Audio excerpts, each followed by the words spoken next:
my name's Dr. Alison Brown. I'm a senior lecturer in human geography at the University of Manchester. And I also, as part of the University of Manchester, we have Associate Director for Research roles around business engagement and non-academic partnerships. And I have one of those roles for the School of Environment, Education and Development. So I work quite a lot with humanities colleagues, both academics and professional support staff. We've got a Slido that Dio has been sort of popping into the chat just to get some feedback around your knowledge and understanding at the moment around Innovate UK KTPs. Oh, my computer's being silly and not letting me change the slides. There we go. So yeah, just wanted to know how familiar you are currently with Innovate UK funding, and particularly these knowledge transfer partnerships, which is partly what Jo Summers will talk about in a moment. So if you just go to slido.com, pop in 2170674. We just want to do a little bit of monitoring and evaluation before and after this event. But the plan for the session is just this little welcome and introduction. We've then got Jo Summers, who's the Knowledge Exchange Partnerships Manager for Humanities at the University of Manchester, who'll give a really good overview about Innovate UK funding, specifically focusing on knowledge transfer partnerships. I know she's also going to mention a few other types of funding as well. We've got a couple of showcases. We've got our own Innovate UK KTP with Artesia Consulting, and then we've got Dr. Andy Hardman, who's here as a lecturer in the School of Arts, Languages and Culture, who'll be talking about the work with Port Sunlight Trust.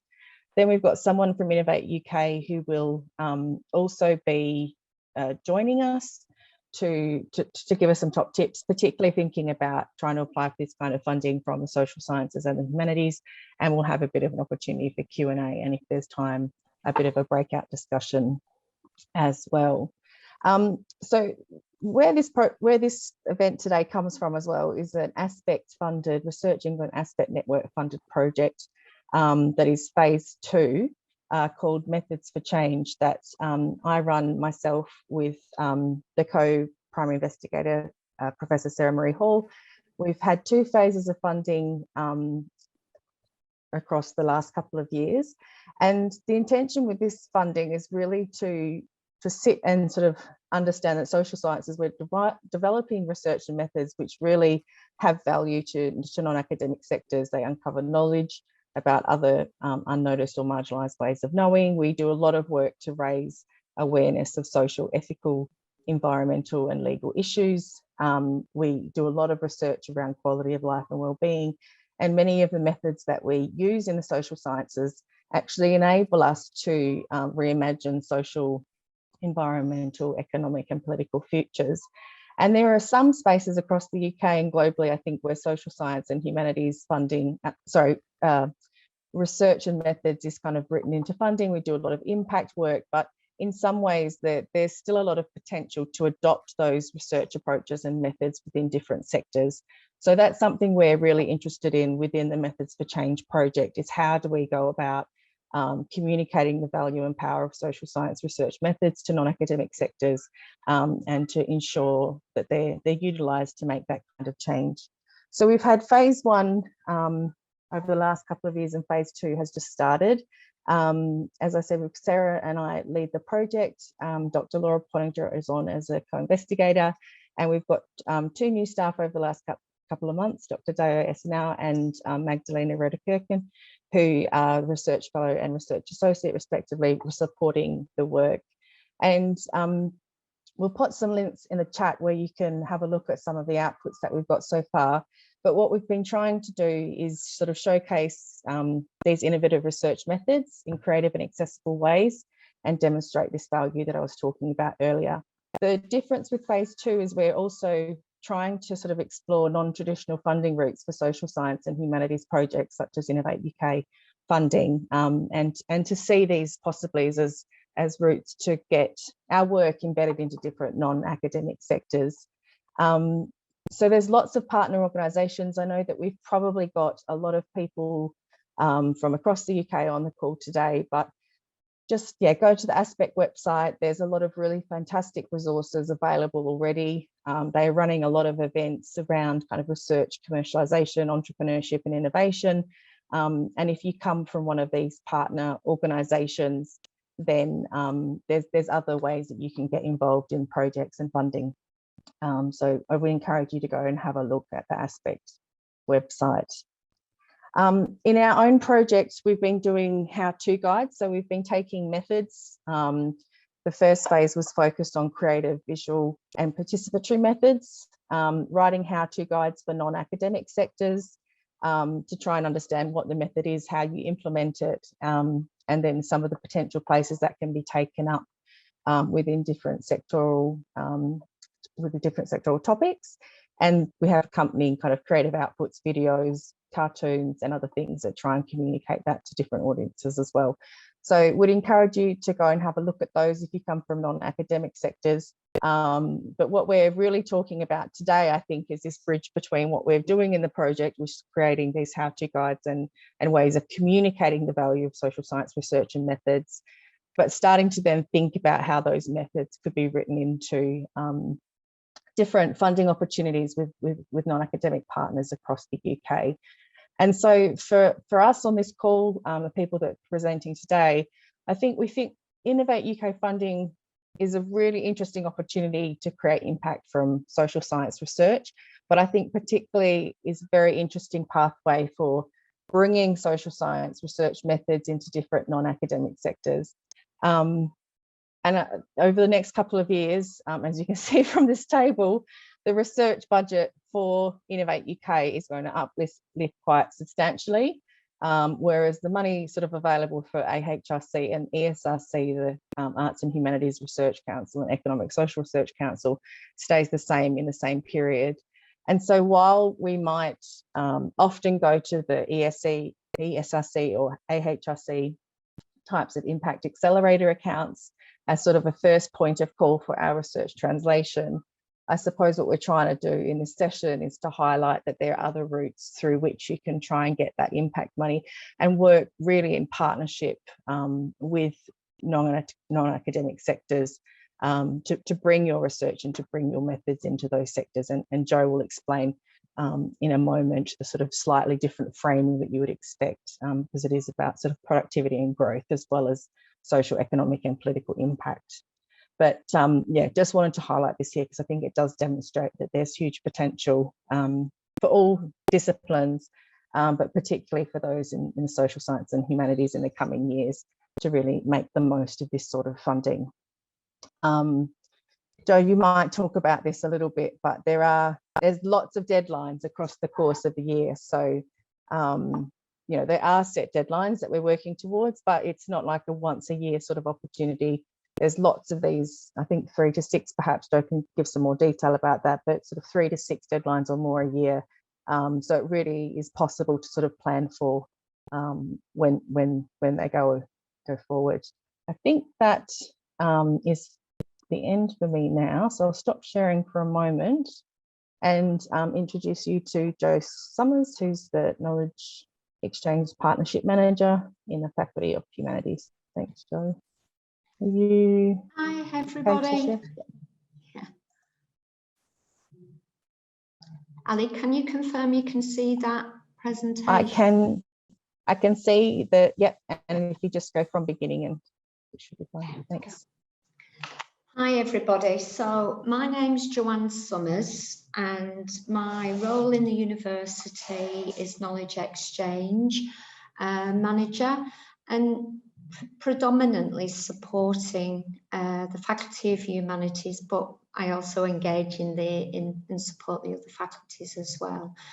And what I wanted to do today was really highlight some of the KE funding mechanisms that we utilise here in Manchester and how we look at the funding available to us as like a ladder of support to ultimately aim to, you know, tap into the bigger Innovate UK funding like KTP. So I thought I'd start by asking what actually is knowledge exchange and how is it different to contract research and consultancy? Well, fundamentally, what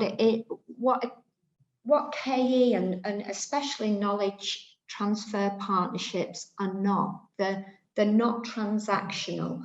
They're not to deliver a one-off piece of work or to just provide a report or advice on how something should be done, or, you know, a research report.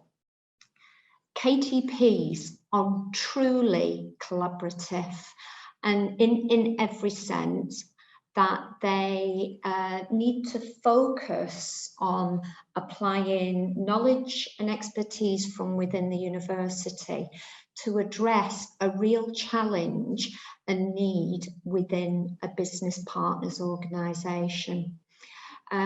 We do look that the projects that KTPs deliver are innovative, with a real opportunity to drive growth and prosperity within that business partner.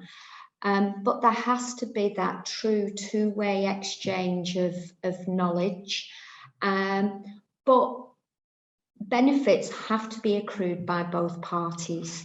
And in that, we've got to make sure that the academics get benefit from supporting KTPs, the business receive benefit, but also the associate that we employ, they also need to receive some benefit from engaging in the scheme. So, like I say, it's a true collaborative approach. So what types of projects do we do here at Manchester? Well, we have a couple of funding mechanisms that enable us to support that KE and innovation journey. And we're really fortunate that we hold an UKRI harmonised IAA, which stands for Impact Acceleration Account. And what that gives us opportunity to start to engage at a much lower level, such as, you know, we've got funding to do relationship development, which just gives time for academics to talk, discuss challenges, aspirations with business partners. We can then look at proof of concept funding, which may well move into a secondment, or importantly, provide the evidence and the scope to support a larger KTP. So the impact acceleration accounts are a way that we can basically provide a pipeline into KTP. Currently, the UKRI IAA includes 5 research councils, which are EPSRC, MRC, BBSRC, STFC, and importantly for people on this call, AHRC.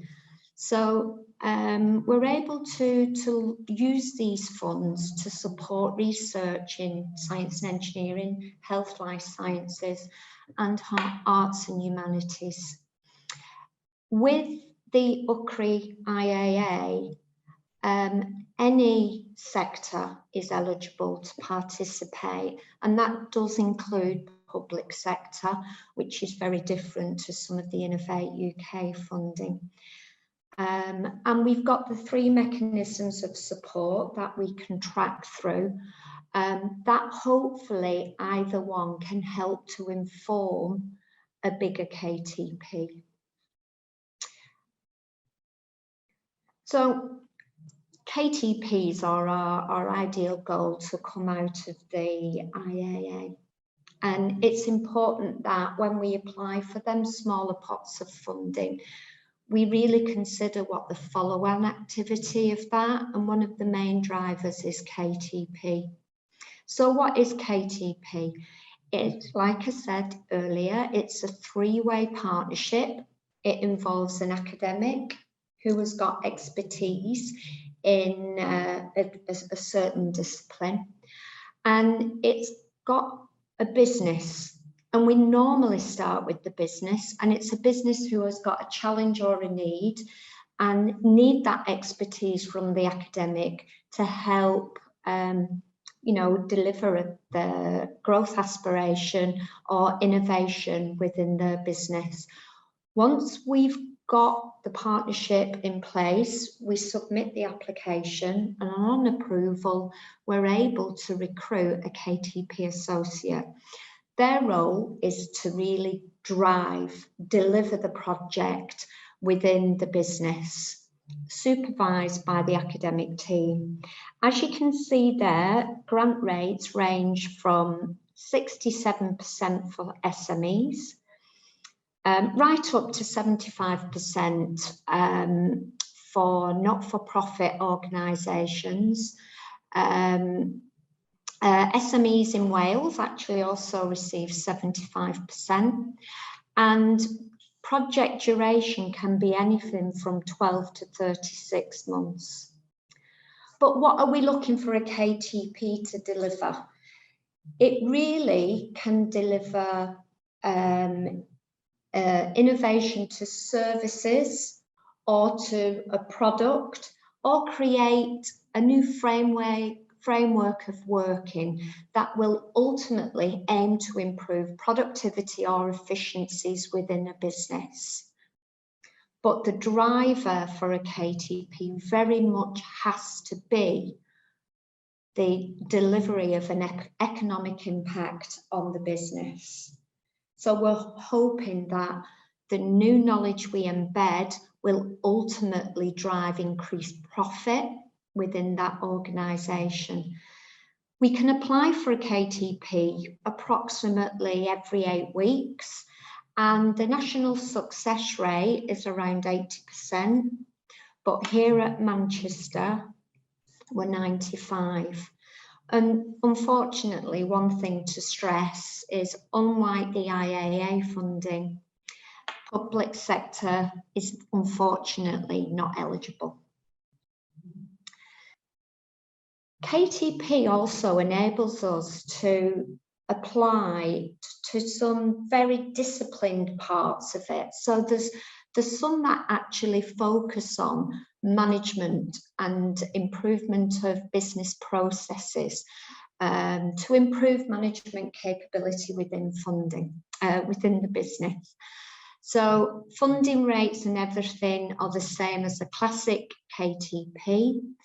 The eligibility for this is it's open to any business, but the focus really is on SMEs and how we can improve performance and productivity and ultimately boost management capability. There are a few examples of areas MKTs can focus on. We've got quite a few coming through at the minute, looking at EDI strategies and ESG strategies, for example, but we do have lots around strategic and operational management and marketing. And again, submissions for MKTP are every 8 weeks. Another element of the KTP family is accelerated knowledge transfer. And these are short-term partnerships, smaller projects, typically lasting up to four months in duration. These will provide a grant rate of up to 90%, that's capped at 35%. And what we're looking again for AKT to do is to do some pre-work that could potentially help inform a wider or bigger KTP. So looking at, is the innovation the business want to explore ready for commercialisation? Is it technology ready? Are we able to explore, technical issues they have in that early prototype staging?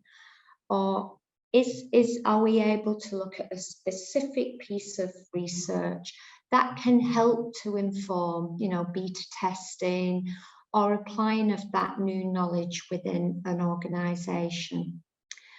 Again, the applications for these will start again from April 23. This was recently piloted, but calls for further applications will not open until April 23. If people want more information on AKT, I'm happy to provide that. And the final piece of the KTP family coming on stream from April will be the African Agriculture KTP. These are really exciting projects that enable UK universities to partner with an African business or not-for-profit organisation, and also an African knowledge base to address a specific challenge within the business partner. So innovation projects have to be around agri-tech, or, you know, there's a couple listed there: primary crop and livestock production, looking at challenges in food processing, or improving the availability and accessibility of healthy, nutritious foods. We will be looking at the business and African knowledge base or in one of the targeted countries, which include Ghana, Nigeria, Kenya, and South Africa. There will be 2 competitions for the Agri-Tech KTP, and Innovate UK are looking to fund about 10 projects over the next year. Budgets for Agri-Tech will be in the region of £250,000, and they'll be looking for projects to last around 24 months. And in the previous rounds, the projects were fully funded by the Innovate UK grant. So like I say, additional information and funding call will be released in the coming weeks, but it's likely to be from April 23. So how do I help colleagues apply for these funding? So I'm able to support and connect academics with companies and support that collaboration in shaping projects and looking at the impact that is likely to get delivered as a result of it. I support in the application process, in identifying which funding we need to target first, and then help with the recruitment of associates and PDRAs to assist academics to deliver the project. I also provide launch support in maintaining an ongoing relationship with the parties to ensure that projects deliver smoothly, and continue to help deliver the project and liaise with Innovate UK throughout the lifetime of the project. So that's me, and that's my email address. And I would just encourage any colleagues who just want additional information, ideas of potential case studies in areas, just to drop me an email, and I'd be happy to share that with you. And happy to answer any questions. I'll stop sharing now. Thanks, Jo. That's fantastic. We probably do have, because Jo just have to drop off at 3. So we probably do have a couple of minutes if anyone has any specific questions to direct at Jo. So we'll just pause there. If you can't talk, just pop them in the chat and I can read those out for you. But does anyone have any specific questions, or shall we move on to some case studies? No. So there's a question from Javina in the chat, Jo, that says, is the public sector excluded from all of the schemes? Public sector is excluded from all of the Innovate UK schemes, but not from our IAA scheme. They can sort of be framed as a beneficiary in a way. They can be, so, yeah. They can be a collaborator, But within the KTP programme, they cannot be the applicant, the lead applicant. Yeah, so the example we give in a moment for the work with Artesia around water, Department of Environment, Food, Rural Affairs, etc., sort of set up as kind of beneficiaries in a way. So there's a wider stakeholder body that will help gain benefit from our project. Yeah. There's another question in the chat, Jo. Is there a limit of funding available for the KTP applications? So what's the limit of what can be applied for? So there is set budgets that we can claim from Innovate UK. So their contribution is capped, but if a business, for example, if a project required significant consumable costs, budgets are capped for that. But we would discuss that with the company partner if they're able to produce, contribute additional funding towards that. But no, there is no specific cap. Projects can be anything from 12 to 36 months in duration. There is caps, obviously, on the academic time. So we've got conditions within the budgets of what we can claim. But overall, I would say no, they're quite flexible. That's great. Thanks, Jo. Were there any final questions? Or if you do have questions, one more. Is there a workshop or session that can guide or help with application? I think it depends what institution you're at. There are processes within Manchester. So if you're at Manchester as an institution, and sitting in humanities, you would go to Jo and Anya and the team. Yeah. And I think most organisations, Ali, have a dedicated KTP office. And I will pop it in the chat. Every university has a nominated KTP contact, and you can view that from the Innovate UK website, the .gov website. So I'll find that and pop it in the chat. Yeah, that would be really helpful. Yeah, so Chang was saying that they're at Newcastle. So yeah, I hope you can find someone like Jo at your own institution. Okay, if there aren't any more questions, and I don't think I've missed any, sorry if I have, or Dale, just point them out if I have. We might move to the case studies if that's okay. I was going to talk about my own. We've got Rob Lawson, who's our SME partner as well. He's the director of Artesia Consulting.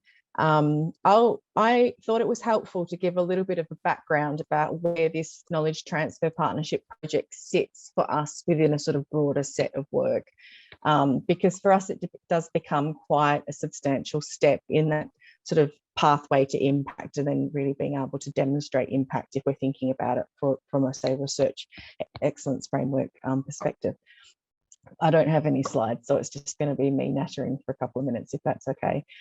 So a large body of work that I do is really about trying to understand everyday practices of water demand, but also how that connects with waste, energy and sanitation. And I've led sort of collaborative projects on that in the UK for over a decade now, working also with colleagues such as Dr. Claire Houlihan, who's a co-investigator on the Knowledge Transfer Partnership, who sits at Tyndall Centre for Climate Change at Manchester. And what we've done in sort of a corpus of research council funded work is really try and bring social practice theory and everyday geographies research and methods into understanding of water demand in the UK and issues around that. But the work that we've done has always been quite strongly engaged with stakeholders. So we've been very, the water sector in the UK is regulated. We've got private companies, we've got lots of intermediary organisations such as Artesia, and we've really been committed and tried to work hard, not just to understand practices and patterns of water demand, but also to try and bring social practice theories in particular, but broadly speaking, kind of everyday environmental geographies into the professional practices and the methodologies that underpin that sort of multi-sectoral water resource governance setting within the UK and beyond. Doing that work, we have had some really great policy and sort of policy research practice outcomes. So we were invited to scope like the 25-year environment program and specifically sort of joint water evidence program with Department of Environment, Food, Rural Affairs and Environment Agency. I think a fantastic impact was that for us, we sort of led to a 10-year investment on social practices research from DEFRA. So we had this kind of set of policy influence, if you like, that we were creating evidence of impact with those policy and regulatory bodies. But simultaneously, over the past decade, we also have had a lot of really interesting chats and engagements with companies like Artesia, developing strong partnerships with people like them, who really are sort of leading on data analytics and bringing sort of different types of research methods into the water sector to forecast kind of current demand and then forecast future demand. So within our conceptual approach, if you like, intermediary organisations became a really substantial place for us to try and start to place some of our social theory and social methods, because it was there that we thought that change, we could have all of this conversation with policy partners, and it took 10 years, but there was change happening and change that we could observe happening. But we were starting to think, well, actually, if we really change the practices within different intermediate organisations and they then take that work forward, not for us, but with us and take up our approach, then we might be able to have a sort of more substantial scale of impact than we would be able to achieve by ourselves. So that's sort of the sort of academic story, if you like. It's really was stakeholder engaged work with Rob and Dean, who's another director, have always been very supported and interested in our work. And it's been, we did start probably about 4 or so years ago thinking about how we can actually plan for one of these Innovate UK knowledge transfer partnerships as a way to do that, to bring social theory and social methods into their business practices. So we got a project, and I think Rob will probably talk in a second about what that means for the business. But we have a great research associate, Joe Cahill, who's actually one of our previous master students. It's a competitive process, but he got through that process, and we brought him on board. So there's some great graduate outcomes there. We're definitely developing this sort of social science research and research methods framework for Artesia. So we're bringing our research into their business, and we can really see already how that's being taken up in sort of different consultancy projects they're doing. And so, yeah, there's some really exciting things already emerging. So for me, it is about impact. It's about using intermediaries. I think the final thing I wanted to say, it was actually a story of failure. We actually tried, so we've got 95, I don't mind admitting this on a recorded thing. I mean, it is a bit embarrassing, but I think it's also an important story. We tried twice, and then the third time we got it. So we were the 5% of failures. I've got some very good colleagues who work on scientific failure as a process of innovation. So it sits with there. But I think there was something that we really had to do from an academic social science perspective, to reframe how I understood what we were doing. And for me, it was about that shift of, okay, this isn't just research dissemination. This isn't just exchanging knowledge. This is actually about changing the way that a business delivers services. And I think once that clicked for us in our application, that's when we got the funding. And Joe and Durant, who will be on later, were so helpful at trying to help us. We're all sort of trying to work that out. So I think that there's, as I said at the start of the meeting, I think there's such a potential for us to do this kind of work and to use this funding to do some of that impact work. But it does take a kind of slight reorientation in what we sort of imagine the outcomes would be. So I'll shut up now. But yeah, Rob, did you want to give a little bit of a spiel about your experience and where it sits for your business? Yeah, that's great. Thanks, Ali. Thanks, Rob. That's a really good preface to what I'm just want to go through, and I'll give a little bit of a story around why this particular research project was important to the industry that we work in, which is the water industry, and then also why it's important to us as a business. And the two things are really kind of closely interlinked, really. But just first of all, about Artesia, we're a growing team of water industry professionals and data scientists. We're currently at 22. I think that does include Joe, even though he's not strictly speaking one of us. He works for Manchester, but we count him in the team. And we provide advice and solutions to UK water companies mainly, also some work for government and regulators as well. And our mission at Artesia is to solve challenging water management problems through the application of technical excellence. And in particular, we focus on understanding water demand, everything from household and non-household consumption and leakage in the water supply network and through the losses from homes and businesses. And it sounds really obvious to fulfill our mission, we need to understand how and why customers use water. But for those of you not familiar with the industry in the UK, until quite recently, it's taken a very engineering focused approach to water demand based on principles founded quite rightly on public health provision, ensuring that a clean, safe supply of drinking water. And back into the 70s and 80s and even the 90s, the idea of predict and provide, just work out how much the demand's going to be and build the reservoirs and so on to meet that demand. And that's obviously changing with population growth, climate change, and the other environmental pressures that we face. And actually, the industry's done such a good job of providing clean potable water to our homes that to a large extent we, and I'm not talking about us geeks who do this as a day job, but society takes it for granted, and we often barely notice we're using the stuff. In fact, our water use is actually defined by a complex interacting web of influences, from the devices and the infrastructure in our homes to the social norms and each of our own habits and our learned behaviours. And I can see Ali's smiling because I've taken that as a fairly broad definition of what social practice theory is. And that's where that idea comes in, and that's where the expertise as academics that Ali and Claire bring. And that's really where the value comes to us in terms of the knowledge transfer partnership, because whilst I can talk about it and sound like I know what I'm on about, it's really Ali and Claire's expertise combined with Joe, who is an excellent associate working with us collectively to make that difference. And it provides a completely different context for us as a company and for the industry more widely around how we can forecast and influence household demand, and one that we believe is actually necessary to solve some of the challenging problems associated with this, as we look at things like continual sort of unprecedented experiences of peak demands in 2018 in the dry period, then in 2020 right at the start of the COVID-19 lockdown, and also obviously this year when we've experienced such record-breaking temperatures and dry weather over the summer period and preceding that.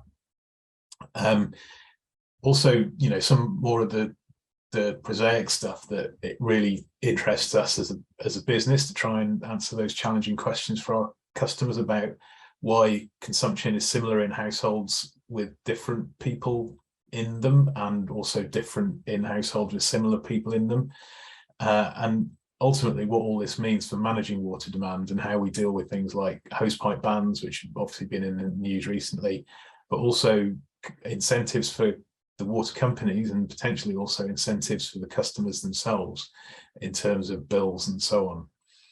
And these are all live problems that our clients don't have answers for. And we strongly believe in this case that social practice theory can provide some of these answers. And we want to combine our understandings from the work that we've been doing for the last 15 years with the social science and social practice theory that Ali, Claire and co can bring to this particular project and this particular area of study. And Ali was right, it was third time lucky with this application, and a lot of it was really thinking about this as a product and a service and as a benefit to us as a business and to our clients, much more than as a sort of interesting research piece. And so yeah, we got there in the end, but it was an interesting process. And the KTP generally and the whole approach of working with academia really chimes with our USP, which is kind of selling ourselves on our intellectual knowledge and sharing our knowledge and helping educate our clients and helping solve their problems through technical excellence. And we couldn't do that unless we had the sort of links that we've built over the years with Ali and her team in Manchester and with others as well. And we've done a similar, well, no, we've done a KTP, very different actually, on related to machine learning to help target leakage repairs with the University of Exeter. And you know, all of those kind of relationships are really important to us as Artesia, to help us position ourselves in the market and to have that competitive advantage over other businesses in that area. And you know, going forward, one of the outputs from this project, or the key output from this project, will be a toolkit, water practices toolkit, and that will be a key step forward, not just for Artesia, but for the wider industry. As Ali said, you know, we're one of the sort of intermediary organisations that can help enact the change that's needed. And you know, so like Joe's a bridge between us and Manchester, we're a bridge between academia and that new science of social practice theory being applied to the industry and the industry itself. It will help us all to understand how we integrate social science into the models and algorithms that we develop, and how it can be used to target specific customers to reduce demand, particularly how trends in social practices can be used to forecast water demand in new ways. You know, so my theory is that everyone's using much more water outdoors these days, not just for garden watering and washing the car, but for those outdoor lifestyles and hot tubs and paddling pools and so on. And it's overall, it is really interesting. You know, it's one of the things that gets me up in the morning, and we'll remain driven by the science. And now we see it as including not just data science, but also social science as well. And, you know, we think that'll help us unlock the why and the how of water demand, as well as just the what in terms of the pure numbers. And overall, that will help us to keep at the forefront of the water sector and keep help us to help our clients more as well.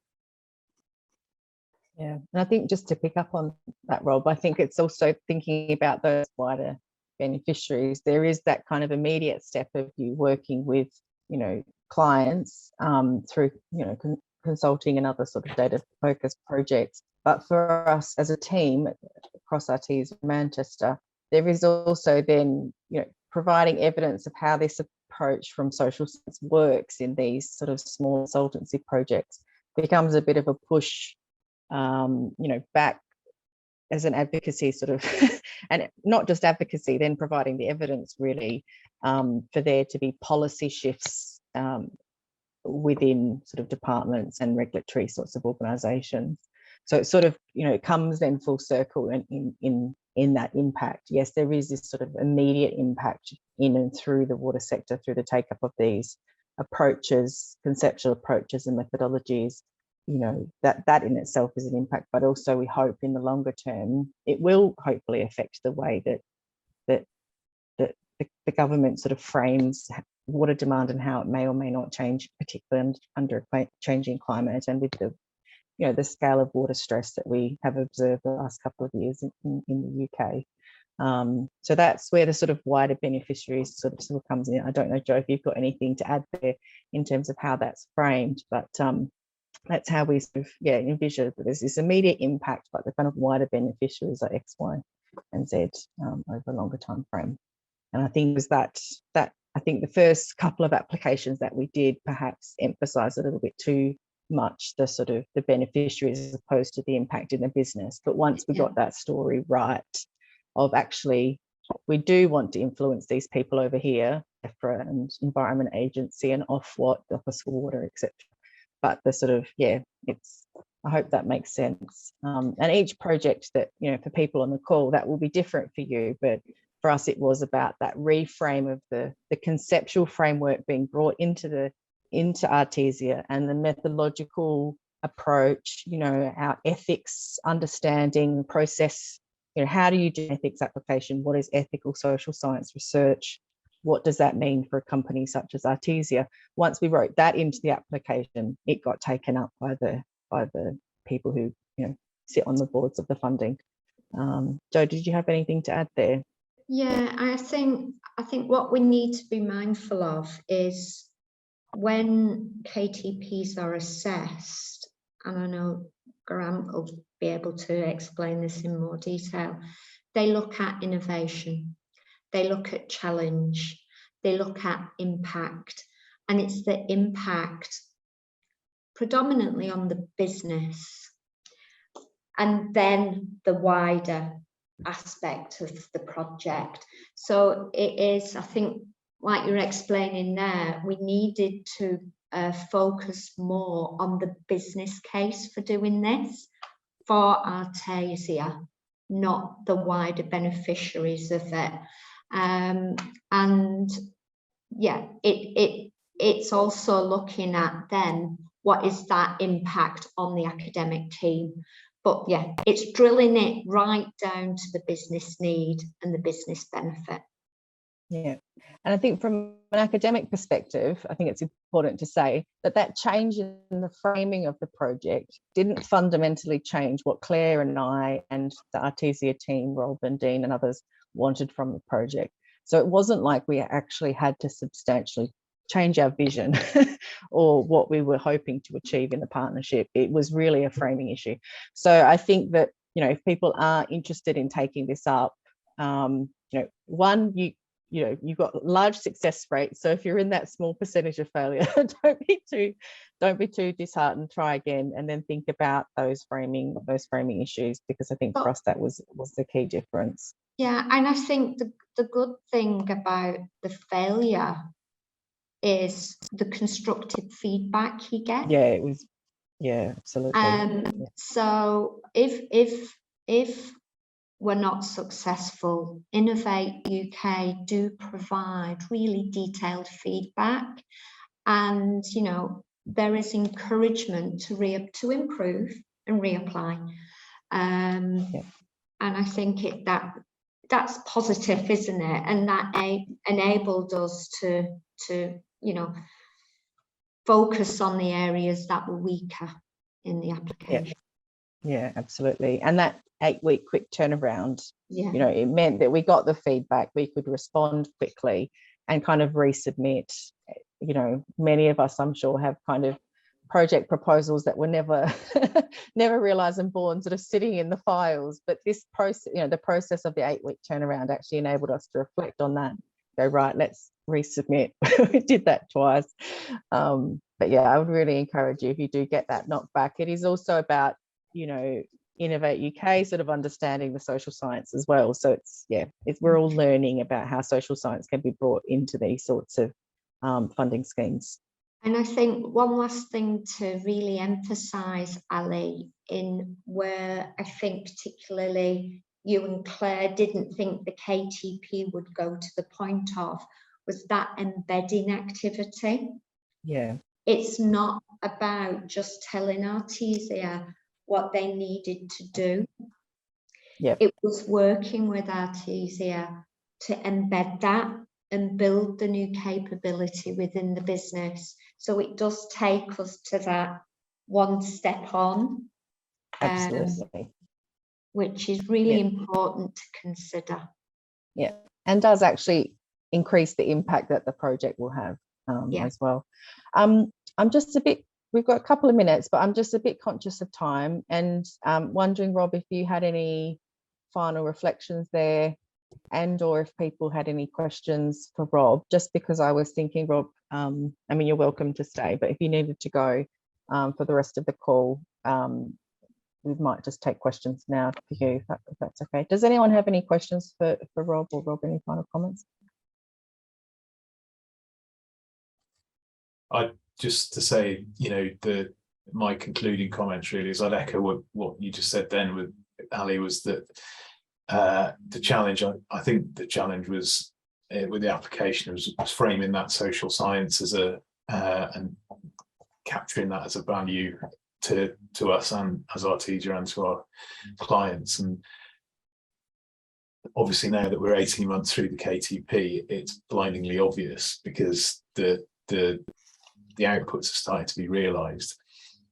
And the one thing that really struck me quite recently, I'm chair of the CIWEM Water Resources Panel. CIWEM is the Chartered Institution of Water and Environmental Management. and I sat in on their annual sort of presidential lecture or presentation a week or two ago, where they had a changeover of presidents, and the new president's theme was wicked problems. And they asked me to talk for a couple of minutes. I could have talked for hours, obviously, on water demand, because that really is a wicked problem where you've got to take a systems approach to address the challenges that are presented. And it's one of the real benefits of this project has been to use the social practice theory to identify that kind of systems context to the problem.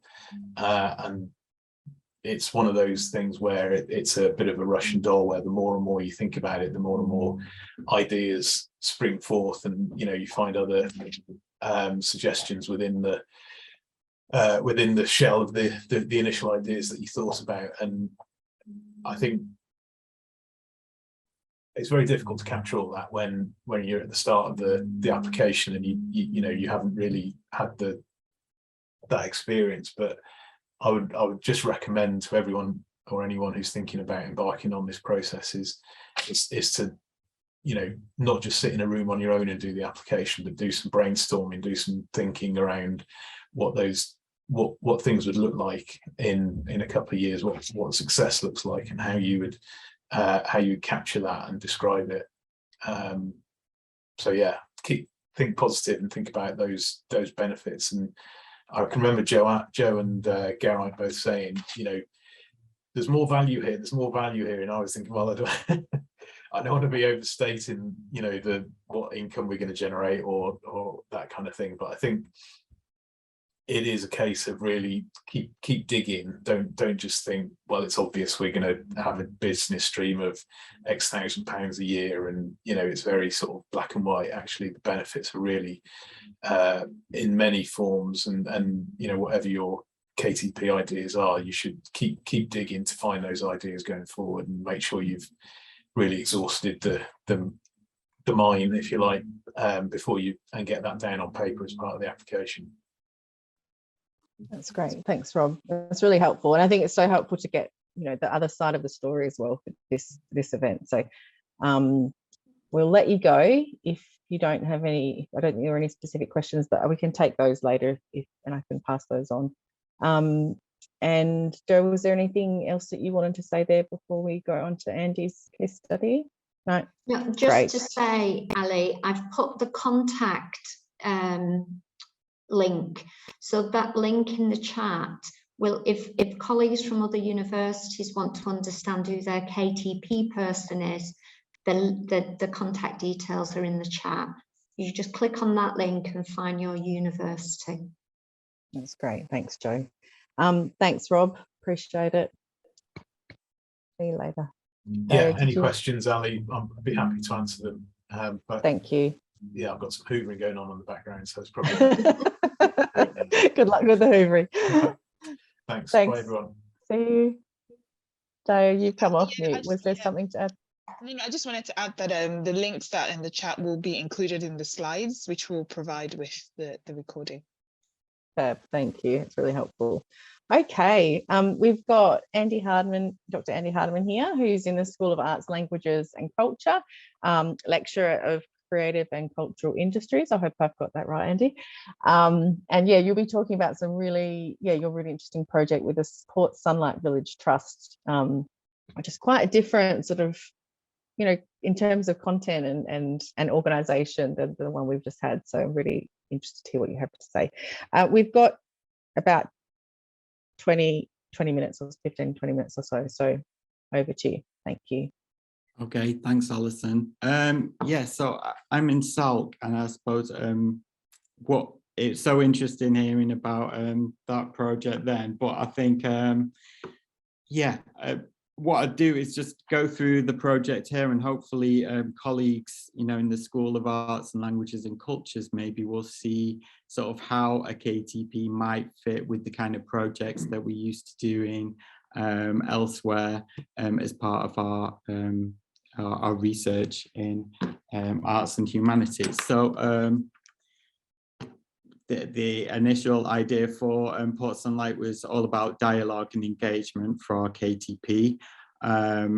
It's an 18-month actually, I should tell you what Port Sunlight is first. I realized I didn't put a slide for that, but I should tell you what Port Sunlight Village Trust is. So Port Sunlight, for those people who don't know, is a town in the Wirral in Merseyside. It's a heritage organisation and a charity. It's a village of around 2,500 people. It's also a site. The village is a site of 2 cultural organisations. So you've got Lady Lever, which is part of National Museums Liverpool, and the Port Sunlight Museum. It's got other exhibition sites there as well as part of its being a heritage place. It's also a model village, which means it was founded in the late 19th century as an experiment in housing. It was founded by William Lever, who owned a factory on the site, Lever Brothers, which is now Unilever. So they still have their spiritual home in Port Sunlight. So it's a visitor attraction. It's now run, the Port Sunlight Village Trust is run it's a private landlord, which rents out many of the houses on the site. And it's an employer of about 50 people. So it's really interesting in terms of a cultural organisation with that mix of residents, visitors and employers. So, kind of a very interesting place. Our KTP there began in August, but I started working in Port Sunlight in around 2018. I did a narrative interpretation study of sort of like their heritage story as part of some external consultancy, and that's when I first kind of met Kath Lynch, who's my partner and my kind of other half in our KTP project. So we were awarded the KTP money on first attempt.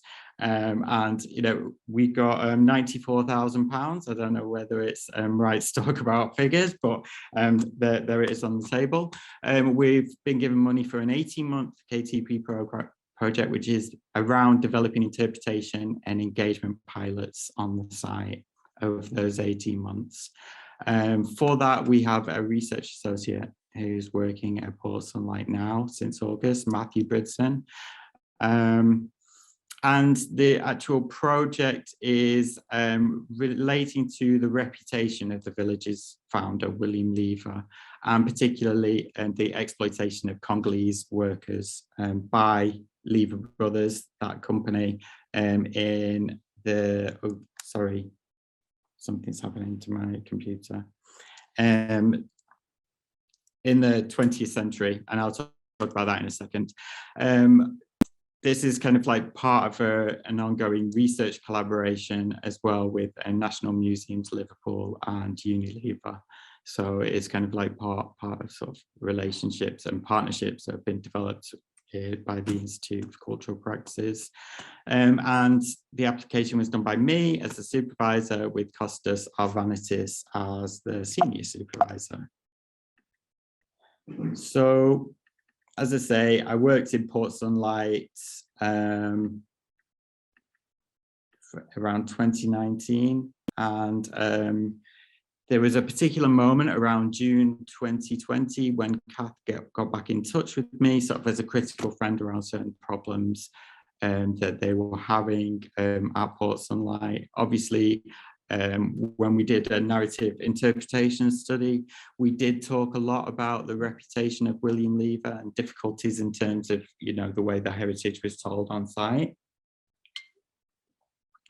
Obviously, other things were happening in 2020, which sort of got in the way of some of the plans that Port Sunlight had to start talking about this. But particularly, there was a obviously rise of global anti-racist movements caused by the killing of George Floyd as one sort of pinch point there, but also culminating in things, well, in parallel, the pulling down of the statue of the slave trader Edward Colston had particular ramifications in Port Sunlight because they have a memorial to William Lever, or Lord Leverhulme, in the centre of the village, which made its way onto a list of called Topple the Racist, which was a list of memorials with links to slave trades and racism. So obviously this is a big deal for Port Sunlight, and they reached out to me and the university for some advice about steps to take.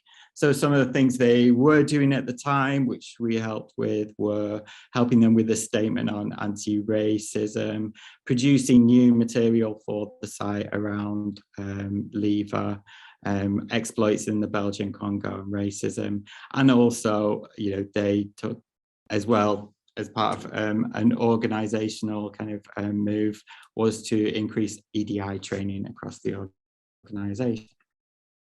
So there's particular things, in terms of what we know about Lever, was that he secured supplies of palm oil for soap making in Africa in the 19th century. And in doing so, he made deals with the Belgian government, set up Les Huileries de Congo Belge in the Belgian Congo, and began to import palm oil supplies into Port Sunlight. Interestingly, he also planned to turn parts of the Belgian Congo into a version of Port Sunlight, particularly an area called Lusanga, which was renamed Leverville, which was going to be another kind of self-contained model colony with plantations, factories, etc. And this is the type of story that Port Sunlight want to begin to tell more of in their interpretation. And they have done, but they want to expand that and change the narrative on site. Problems with Lever brothers in Africa are probably self-evident, but as well as there was evidence of forced labor throughout their time working there, and research is being done by Unilever at the moment about the awareness of those local problems, which isn't particularly our research interest, but that's been undertaken by them at the moment. Other problems were around investment throughout the time in the country, and then the deindustrialization of the Belgian Congo, when they left around the 1960s or by the early 70s. So these are kind of like problems that kind of need to be addressed by Port Sunlight, that they know about and that they want to do. Obviously, we know that colonialism and racism was endemic in sort of like Lever Brothers operations, and the plain simple fact is that William Lever, so the founder of the village, was racist in his attitudes to Africa and their operations there. So this is a huge problem for Port Sunlight, because he's sort of like at the center of all their interpretation. He's like the narrative center for their heritage. So this is sort of like part of an ongoing trend in cultural organisations at the moment. Not only that there are issues that people will be aware of around things like the acquisition of 19th century collections that tend to make up our museums and where they came from, and then issues of repatriation. There's also a lot of problems with the associations of people who donated collections to museums, also collectors and sponsors, and lots of moves going on about that. So one of the other problems is, I suppose, sort of concocted culture wars that are being promoted in certain sectors of the media at the moment. So obviously there are reasons for this being all occurring at this particular moment. It's related to anti-racist activism, but also because the ways in which museum practice and academic research has been taught over the last 20 years, and thinking around European colonialism and the Atlantic slave trade. So we are in a moment of change for the museum and heritage sector as a whole.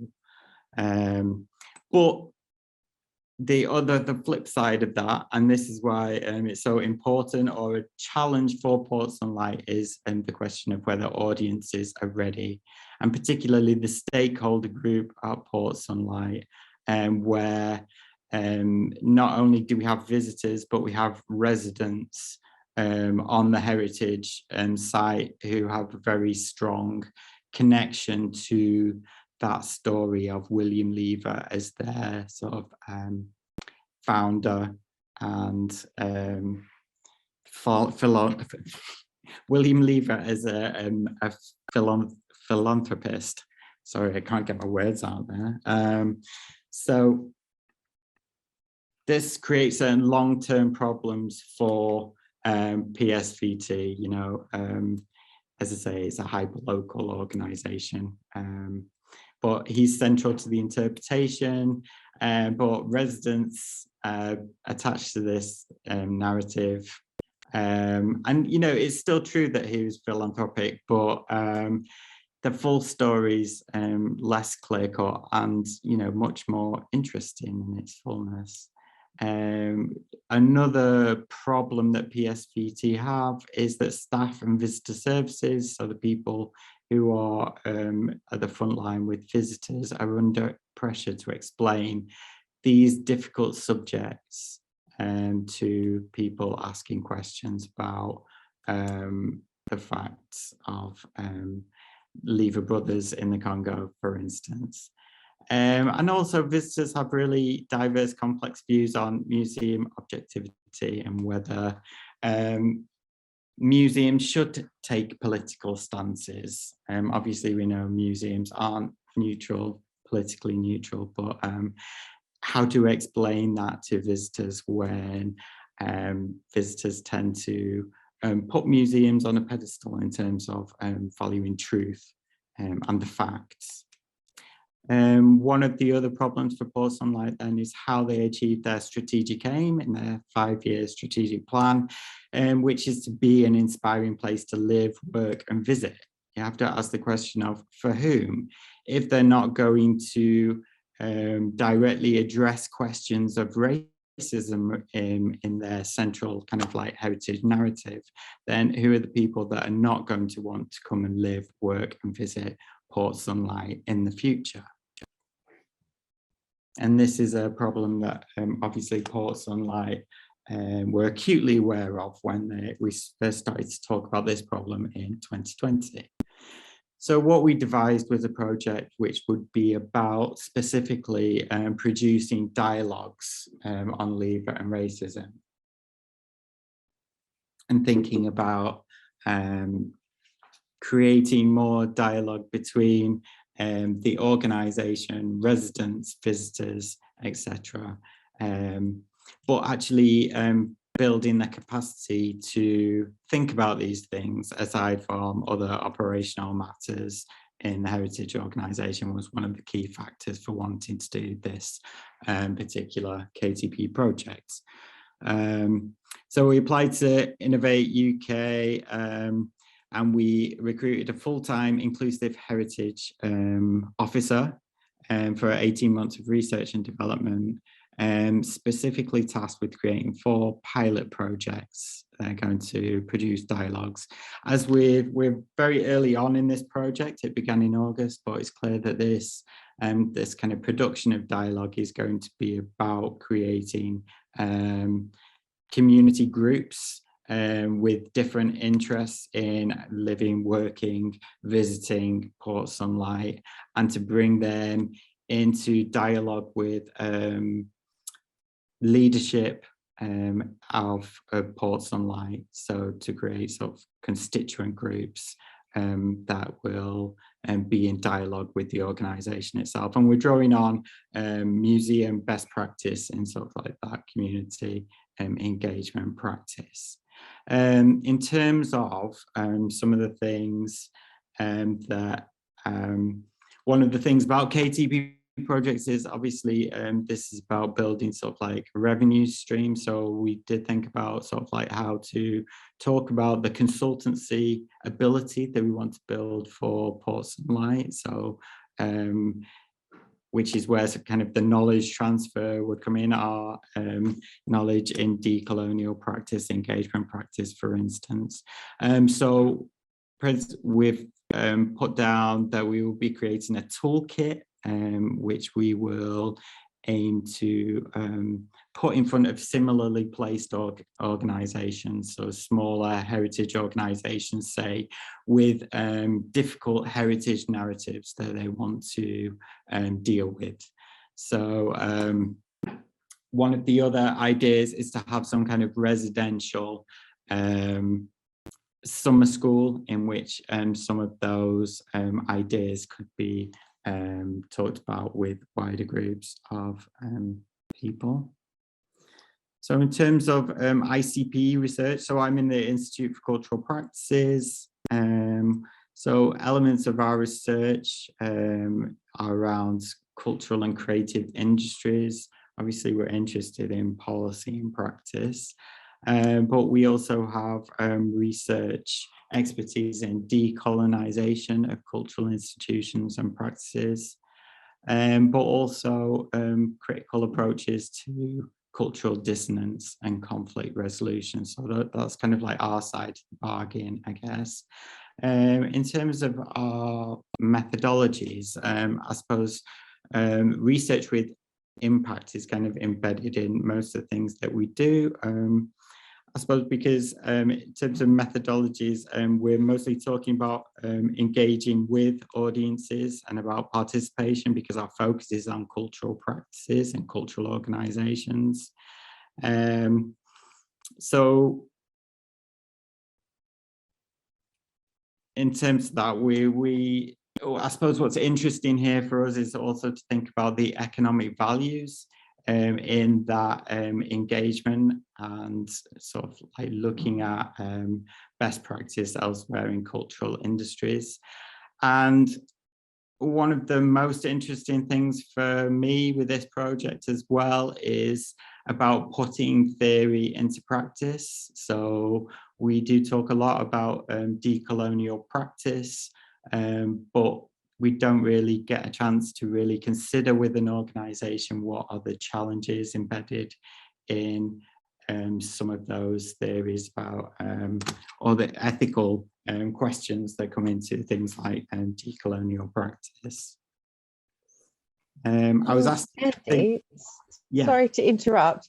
No, we've got Durant Jones with us, who's from Innovate UK, who's stepped in in the middle of a coffee break for an all-day workshop. Is it possible, if it's okay with you, just to pause there? Sorry, I know it's a bit awkward. To pause there to hear from Durant, and then we can come back to, that might help to bring us back to some of these reflections on your application process as well. Is that okay? So if we sort of hear from Durant now, take questions for him, because he has to go by past, and then we can come back. We've got time to come back later. Is that okay? Super, cool. Thank you. So Durant, welcome. So Durant's from Innovate UK, is a knowledge transfer advisor, and we thought it was, I'm just going to share his slides. Thought it was a good idea to have someone from Innovate UK come and talk about that from that institutional perspective. So over to you. Thanks very much, Alison. And can you hear me okay?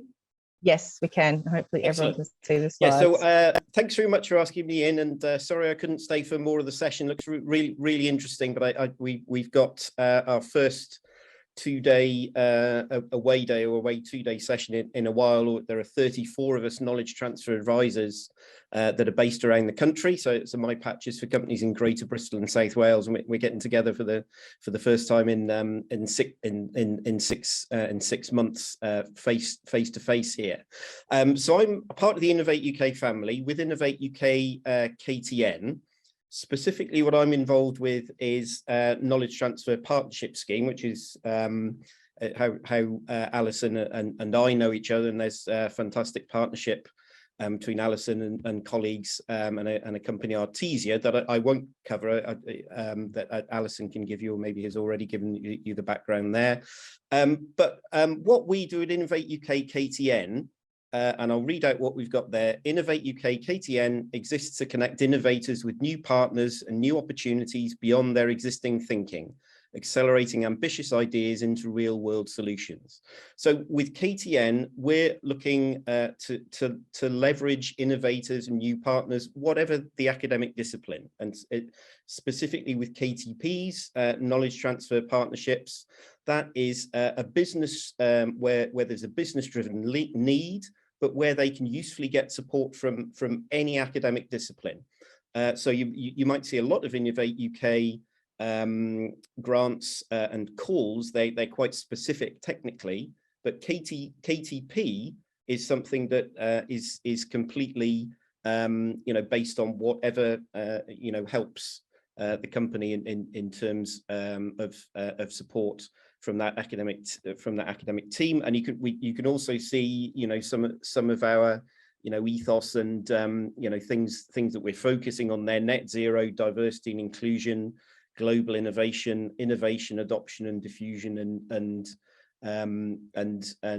place. So for KTN, but across in Innovate UK, we're looking for where support from academic teams can come in terms of impact, and that's often financial impact, but not only financial impact. So for example, for KTPs, if we could just move on to the next slide there, please. So we have yearly KTP awards. We do have, that's it, yeah. So the winner last year was a fantastic project. wasn't one of mine, but between St David's Children's Society in West Wales in Pembrokeshire and Cardiff University, where a team of psychologists and social social scientists were looking to support disabled children. Very much for KTPs,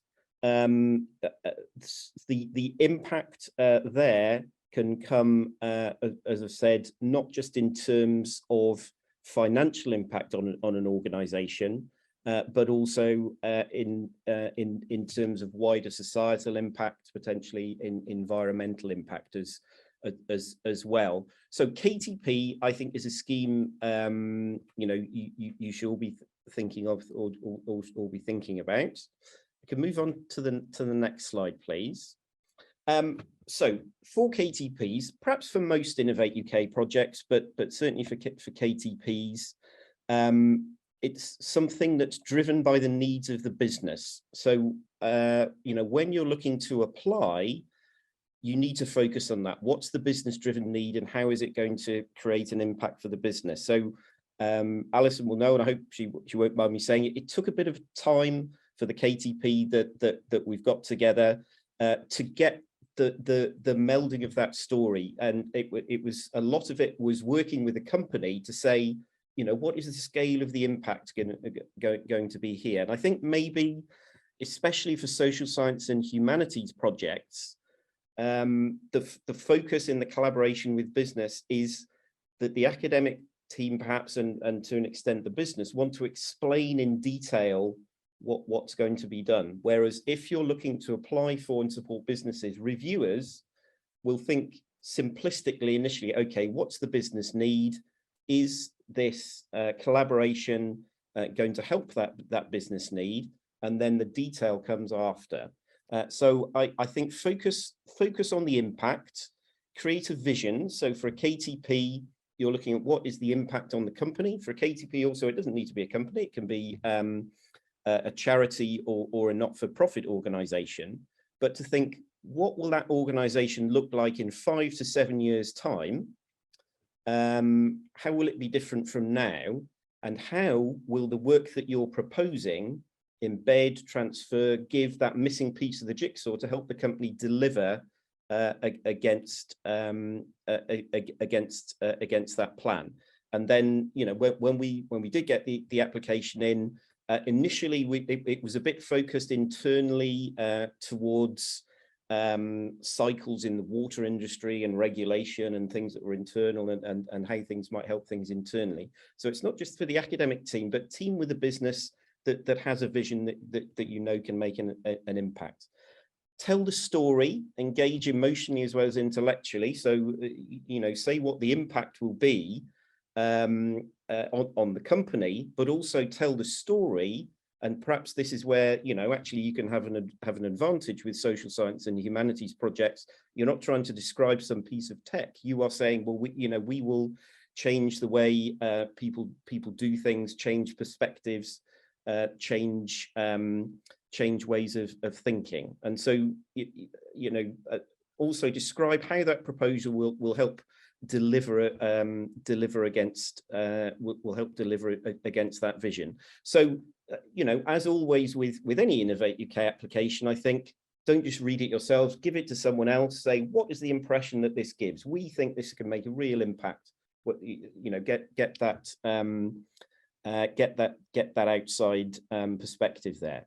I think also a good way of thinking about it is, you know, your students, your master's students, your higher degree students, think of the careers that they're going into or have gone into and how they make a difference, how they are making a difference in companies. And when you're linking up with companies to say, well, you know, in our subject areas, you know, this is what our expertise are teaching that undergraduates, the sorts of impact, the sorts of jobs that they've gone into. When you're talking to, you know, to companies to say, this is the impact we can have, and also to find out, you know, what the company challenges are. And I think, again, maybe this is an advantage, you know, social science, humanities projects. Companies might not know or might not think the sorts of impacts that your subject areas and your students can have, and position the proposal as key to success. So don't be afraid of saying, you know, what we are doing is not just something that's peripheral. It's not just nice to have, you know, an RT humanities input into a company. It's, you know, this is key to the company's proposal. Be bold with that. And I think, you know, there are increasing opportunities for social science and humanities funding. So, for example, I went to many sessions last week. It was Bristol Tech Week. And I think many of you may be aware, but certainly companies might not be, of likely regulation that's coming in, for example, in terms of ethics for data, likely to come in, I understand, in the EU in 2024, and probably something similar or mirroring that in the UK. Companies at the moment know, for example, for net zero, that they have to bring in practices to get to zero waste by a certain time. We're getting a lot of KTP projects saying, well, you know, we need to change our practices to reduce waste, embed technologies, procedures to reduce waste. I'm not seeing a lot at the moment from companies saying, we know we do a huge amount with data, but we know in a couple of years we're going to need to do, you know, to do that more ethically and to, you know, to actually understand it and embed what that means. And so in terms of opportunities that are coming up as well, KTN website is always a good place to look. KTP is a scheme that's always open, but you do need to find the companies there. Other opportunities will come up. I've just posted something in the chat as well. So Alexandra Giuliano from KTN, she has recently taken on a role within KTN. It's very timely, actually, leading on social science and industry engagement. So her role is to facilitate collaborations between social science researchers and businesses, passionate about raising the profile of social sciences in the UK, highlighting their value and helping businesses look beyond traditional STEM approaches in their innovation journey. So I didn't realize she's only just started that role, and I didn't manage to get in touch with her in time, you know, to see if she might be able to talk as well today. But I'll link her up I will link her up with you, and you know, certainly with Innovate UK, I think we should and hopefully will do a better job in facilitating those introductions, and you know, linking what you can offer with what businesses are looking for. And I think I'll leave it there, Alison. That's great. Thank you so much. Yeah, I'd spotted that Alexandra had started as well, and perhaps that's an opportunity perhaps to have another session in a couple of months' time, because Deo and the team and I are interested to kind of continue these conversations about the specific funding. I know you've got only a couple of minutes left before you have to dash into another meeting. Does anyone have any questions or comments? Thanks. It was really helpful to hear from that perspective, and particularly for those pointers about shaping social science projects. Could I just maybe ask for a thumbs up or a show of hands of people who know about KTPs or have been involved in it before? Is that something new to people, or is that something you're aware of? How do we go with the Slido, Dio? we asked a question at the start. Thumbs up, but not too many. A couple of thumbs up. Yeah, so we asked at the start, but only 12 people responded. So I don't know how representative that is, but most people didn't know, basically. Okay. Which is similar to, I guess, here as well. Yeah.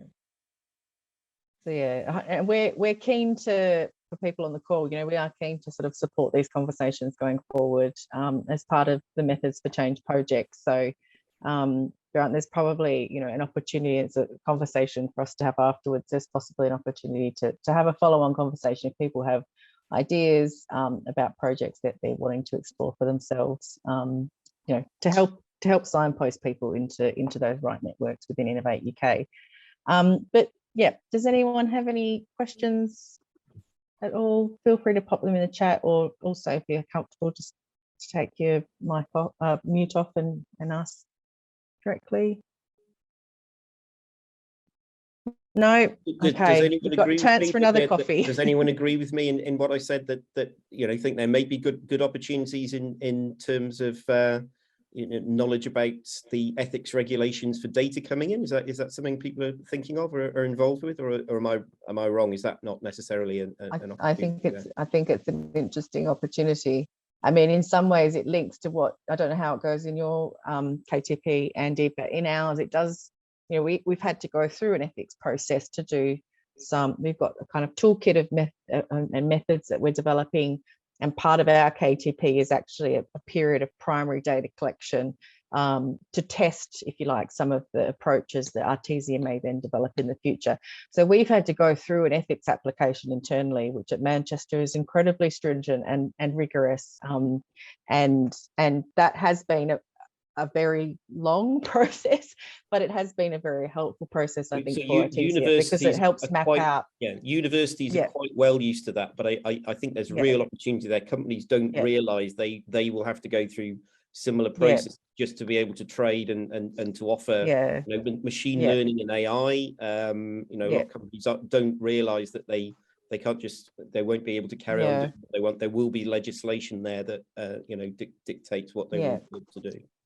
And that sort of mapping of expertise. So this links specifically to our Methods for Change project as well. So I think if and when we're thinking about bringing in specific social science research methods into these sorts of organisations, and I think for many of us, that's where the opportunity sits. And as Andy's case study describes that as well, it's the methods for doing, say, decolonial work. It's the methods for doing an understanding of water demand.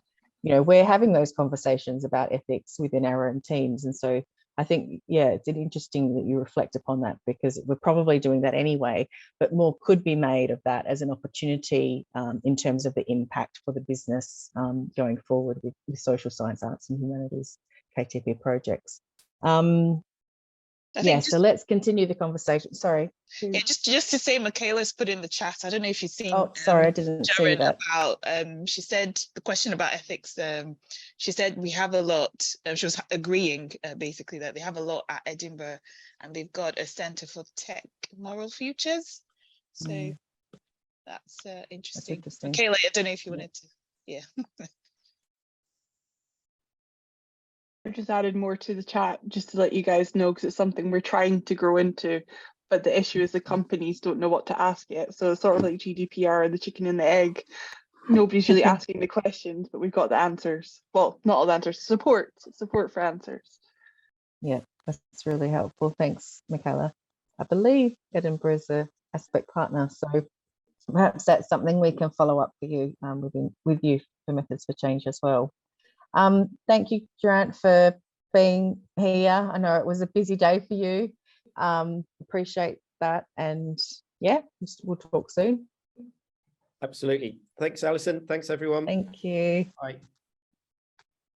And Andy, back over to you. Was there anything on that last slide in terms of, you know, taking a moment to reflect on the application process, also kind of building on Durant's presentation as well, from yours? Dale sent me two like really good questions to think about, and I did. So that's what I was going to talk about on my final slide. And it's great that Jo's back as well, because she'll be able to feed into this after offering us so much support during the application process. So Dale, did you want to take a couple of minutes to share the slide, or how you do the way you? I don't know whether I actually had it on the slide. I was just going to read off this, but yeah. hang on. Whatever works for you. You've got a couple of minutes. I did have a slide, didn't I? So, yeah.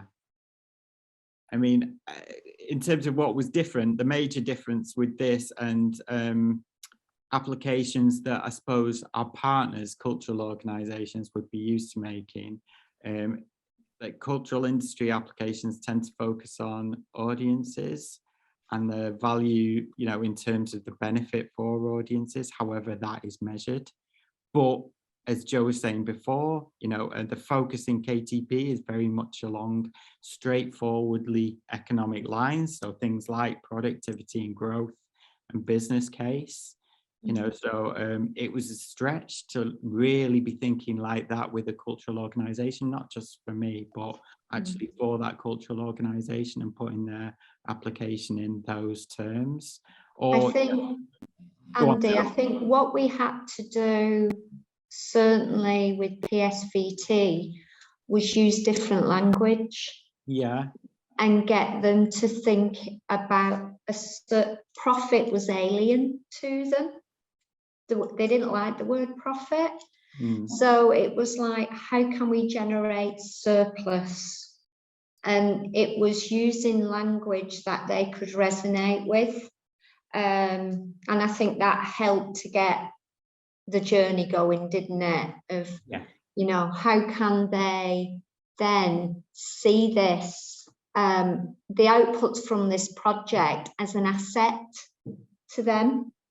Exactly. And it also really helped, you know, for them to start thinking about strategic visions and thinking about what Port Sunlight looked like in 5 years' time, which really fed into what we were talking about in terms of the audiences that might be around and the tastes that audiences are going to have in 5 years' time and who they need to be attracting, which kind of, so that kind of worked really well, I think. And we wouldn't have got that without that sort of like focus on the economics first rather than straightforwardly on audiences.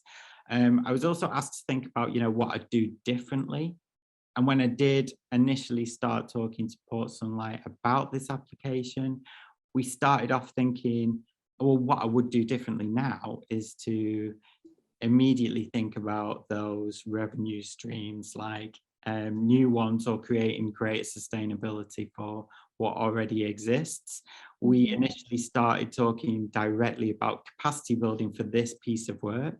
So for this imminent piece of work that was needed, and we needed to flip that really and think about how that immediate piece of work could do the other thing in terms of building greater sustainability and thinking about 5 years in the future. So it was just, you know, a reframing, a new kind of perspective. And Jo offered loads of advice and help in terms of getting there and, you know, getting the application into that kind of shape, so we could get it signed off. Yeah, I think the driver for them was to be self-sustaining financially, wasn't it? Yes, it was. With the Unilever grant would be stopping. So ultimately, there was a need for them to think strategically of how they could, continue to develop revenue opportunities without being fully reliant on grant. Yeah, absolutely. And thinking about things in their future, like capital development projects that they want to deliver. So it was a long, not that long, but it was quite a long process and involved a lot more getting to know the organization in depth. I already thought I knew them, but it was kind of, and we went a bit deeper, so which was really interesting for me. Yeah, and that was the end of my presentation, Alison. Thank you, Andy. Sorry for interrupting you before. I knew that we had for a very small period of time. Welcome back, everyone. Hopefully, well, we've got most people back. I can't quite see when I'm on a slide share. Does anyone on the call just have any reflections while we're key takeaways from the presentations, or anything they wanted to share to the room? Most like in a tutorial, when you ask people to turn their videos on, a lot of people have left the meeting. But if anyone did want to take a moment just to turn the mic off and give us some reflections, otherwise we'll move on to next steps.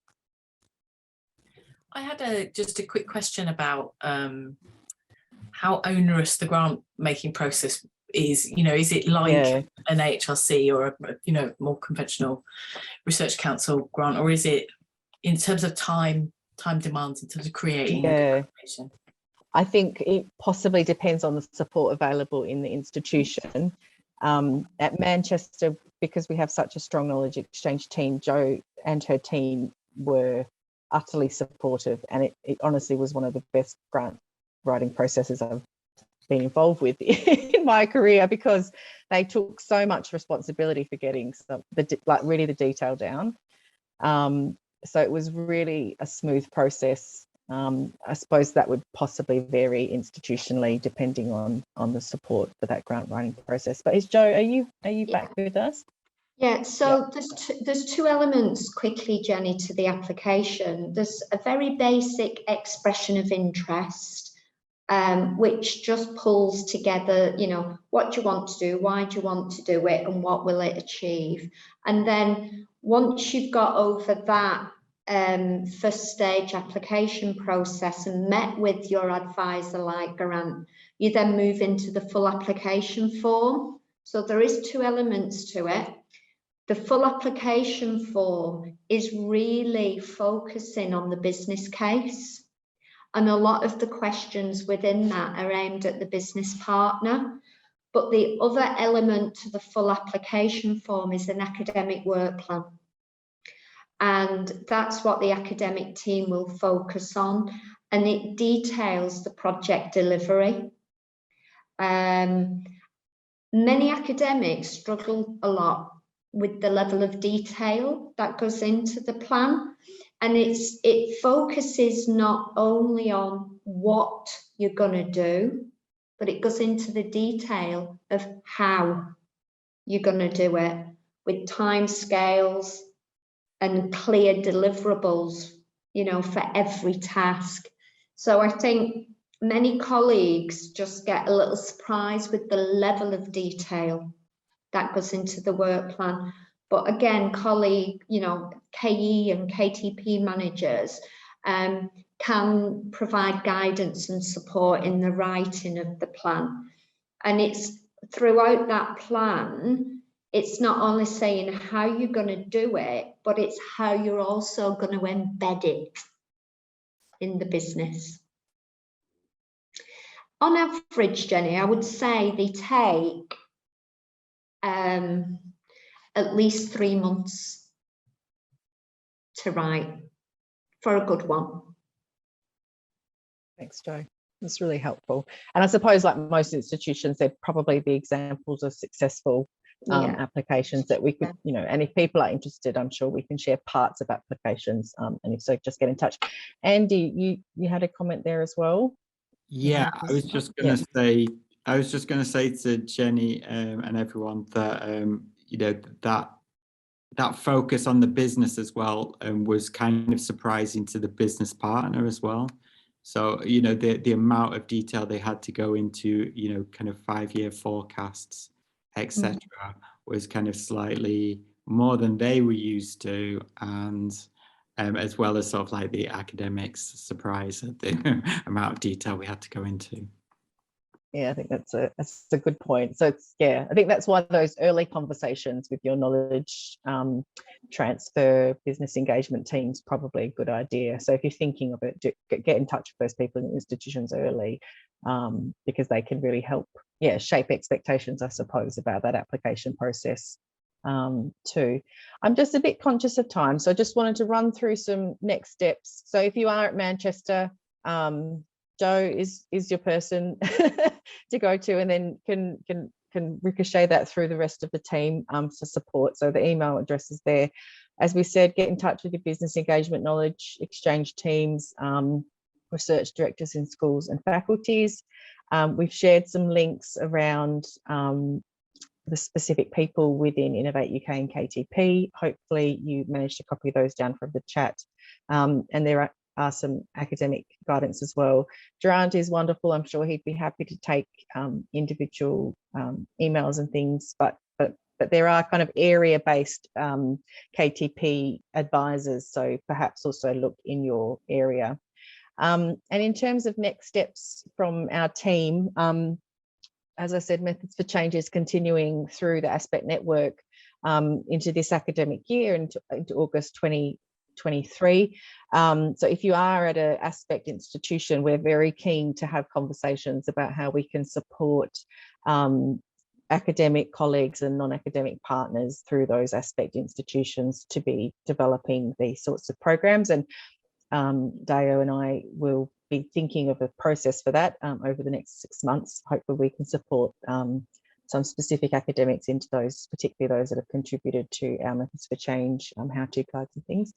But we just on the slide, I know there's only a couple of you left, but if you did have any final reflections about things that you've learned about the Innovate UK KTPs as a result of the session, we'd love to hear that. Also pop in there if there's anything you'd like us to follow up with you. And just as a final sort of plug, there's a lot of resources on the Aspect website. We do have our own Methods for Change website and some of our Twitter links there and things where we kind of advertise different events. But just to say, I'll stop sharing now, but just to say thank you so much for everyone for coming along. Thank you for presenting. Dayo, thank you so much for all of your hard work putting the session together. I really appreciate it. And yeah, get in touch if you need anything. Thanks.